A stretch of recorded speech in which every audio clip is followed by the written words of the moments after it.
சாந்தியும் சமாதானமும் நம் அனைவரின் மீதும் உண்டாவதாக. நம்ம தொடர்ந்து நிலவரங்களை பார்த்துட்டு இருக்கோம். இப்போது வந்திருக்க சில முக்கியமான தகவலை ஒரு தொகுப்பாக பார்க்கலாம். அதுலேயும் முதல்ல ஏமன்ல என்ன நடந்திருக்குன்னு சொல்லிட்டு பார்த்துடலாம். ஏன்னா இப்ப ஏமன் மேல அமெரிக்கா மறுபடியும் தாக்குதலை தொடங்கியிருக்காங்க. இன்னும் முடியலைன்னு தான் சொல்லணும் அந்த தாக்குதல். இப்பதான் மதியானத்துக்கு மேல செய்திகள் வந்துகிட்டே இருக்கு. நெத்தனியாக சொல்லியிருந்தாரு ஈரான் மேலையும் இப்ப அவங்களுக்கு சண்டை இல்லாம இருந்துட்டு இருக்கு. லெபனான் மேலையும் சண்டை இல்லாம இருந்துட்டு இருக்கு. ஈராக்ல இருந்து எதுவும் வராம இருக்குது. சிரியாவும் கிட்டத்தட்ட அவங்களுக்கு தகுந்த மாதிரி எல்லாமே போகணும்னால யார் கடைசியா அடிச்சிட்டு இருக்காங்கன்னா ஏமன் மட்டும் தான் அடிச்சிட்டு இருக்காங்க. இந்த ஒரு வாரத்துல பல செய்திகளை அங்கிருந்து பார்த்துட்டோமா. அதனால இப்ப என்ன பண்ணிருக்காங்க, அமெரிக்கா இன்னைக்கு இப்ப மறுபடியும் அடிக்க ஆரம்பிச்சிருக்காங்க. பல இடங்கள் குறிவைக்கப்பட்டு இருக்கு ஏமன்ல. ஆனா இவங்க அடிச்சுட்டு சொல்றதெல்லாம் ஆயுதம் இருக்கக்கூடிய கிடங்குகள், அவங்களுடைய தலைமையகம், இந்த மாதிரிலாம் சொல்றாங்க. அது உண்மையாலுமே ஆயுதம் இருக்கக்கூடிய கிடங்குகள் தானா அப்படிங்கிறதே ஒரு பெரும் சந்தேகம்.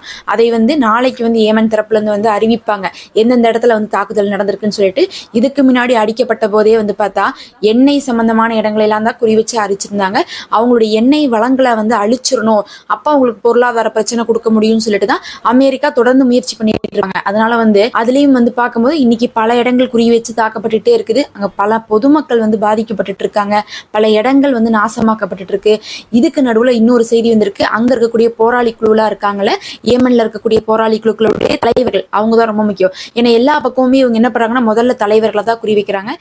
அதனால இப்ப ஏமன்ல இருக்கக்கூடிய போராளிகளுடைய தலைவர்களை குறிப்பினால அங்க இருக்கக்கூடிய தலைவர்கள் பக்கத்து நாட்டுக்கு போயிருக்காங்க அப்படிங்கிற மாதிரியான ஒரு தகவல் வருது. இது ஆனா இன்னுமே உறுதி செய்யப்படாத ஒரு தகவலா தான் இருக்கு. தலைவர்கள் குறிவைக்கப்படும் போது ஒன்னா என்ன பண்ணுவாங்கன்னா சேஃபா இருக்கக்கூடிய ஒரு இடத்துக்கு போவாங்க. ஆனா ஏமன்ல இருக்கவங்க அதை செஞ்சிருக்காங்களா இல்லையாங்கிறது இன்னும் உறுதியாகல. ஆனா இன்னைக்கு மதியானத்துக்கு மேலதான் இப்படி ஒரு தகவல் வந்துட்டு இருக்கு. அதுவும் அமெரிக்காவுடைய போர் கப்பல்ல இருந்தே சனாவின் மீது தாக்குதல் நடத்தப்பட்டு இருக்கு. இது ஒன்றும் புதுசு கிடையாது. இதுக்கு முன்னாடியும் அமெரிக்கா போர் கப்பல்ல இருந்து அங்க இருக்கக்கூடிய விமானங்கள் மூலமா தான் போய் தாக்குதல் நடத்துவாங்க. ஆனா என்ன ஒரு வித்தியாசம் பார்க்கும்போது இப்போது இஸ்ரேலும் கை கோர்த்திருக்காங்க. அவங்க டார்கெட் செட் பண்ணிட்டு இவங்களை இனி நம்ம விடவே கூடாது அப்படிங்கிற மாதிரியான முயற்சிகளை முன்னெடுக்கிற மாதிரி தெரியுது.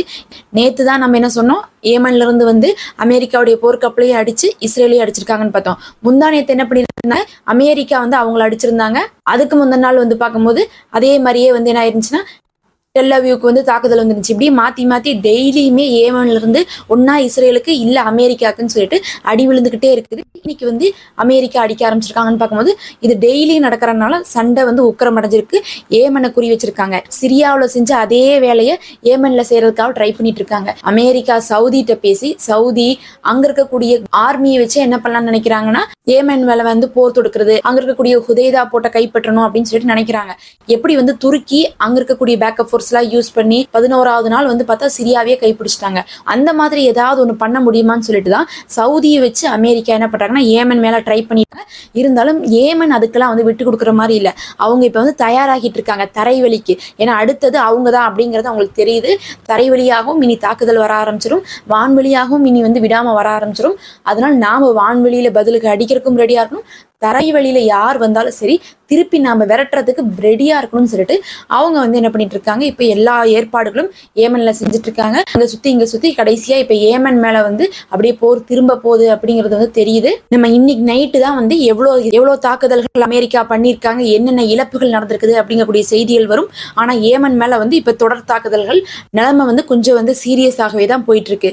இது ஏமனுடைய நிலை. அப்படியே நம்ம அங்கிருந்து லெபனானை பொறுத்தளவுக்கு எப்பயும் போல அப்பப்ப இஸ்ரேல் அத்துமீறிட்டு இருக்காங்க. அது மட்டும் தான் நடந்துட்டு இருக்கு.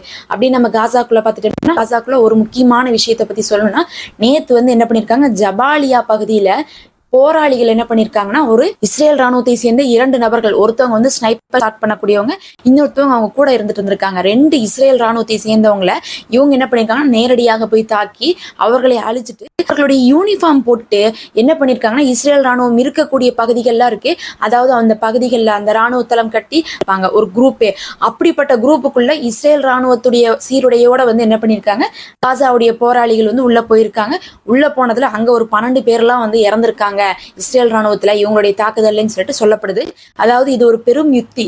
இவங்க என்ன பண்ணிருக்காங்கன்னா தனியா இருந்த ஒரு 2 பேர்த்த தாக்கிட்டு இஸ்ரேல் ராணுவத்துல அந்த சீருடைய போட்டு இவங்க வந்து மாறு வேஷத்துல போயிருக்காங்க. அப்ப என்ன நினைச்சிருப்பாங்கன்னா, இஸ்ரேல் ராணுவம் உள்ள வரும்போது இவங்க வந்து நம்மளுடைய ட்ரெஸ்ல இருக்கிறதுனால இவங்க வந்து இஸ்ரேல் ராணுவத்தை சேர்ந்தவங்கன்னு சொல்லிட்டு நினைச்சிருப்பாங்க. ஆனா உள்ள போனதுக்கு அப்புறம் அந்த ராணுவ தளத்துல இருந்து ஒரு 12 பேர்லாம் வந்து இறந்துருக்காங்க அப்படிங்கிறது ஹைலைட்டான விஷயமா இருக்குது. அந்த மாதிரி தைரியமா உள்ள போய் தாக்குறது எவ்வளவு பெரிய விஷயம். அப்படிலாம் உள்ள போறாங்கன்னா எத்தனை பேர் அங்க இருக்கிறாங்களோ அதுல இவங்களால முடிஞ்ச அளவுக்கு தாக்குவாங்க. மீதம் இருக்கவங்க என்ன பண்ணிடுவாங்க, அப்படி உள்ள போனவங்களை திருப்பி தாக்கிடுவாங்க. அவங்களும் போனவங்க இறந்துருவாங்க. கடைசியா முழுசாலாம் யாருமே வெளியே வர முடியாது. ஆனா போனதுக்கோசரம் அங்க என்ன பண்ணிருப்பாங்கன்னா ஒரு பெரிய இழப்பை ஏற்படுத்திட்டு வந்திருப்பாங்க. ஒரு அச்சத்தை கொடுத்திருப்பாங்க.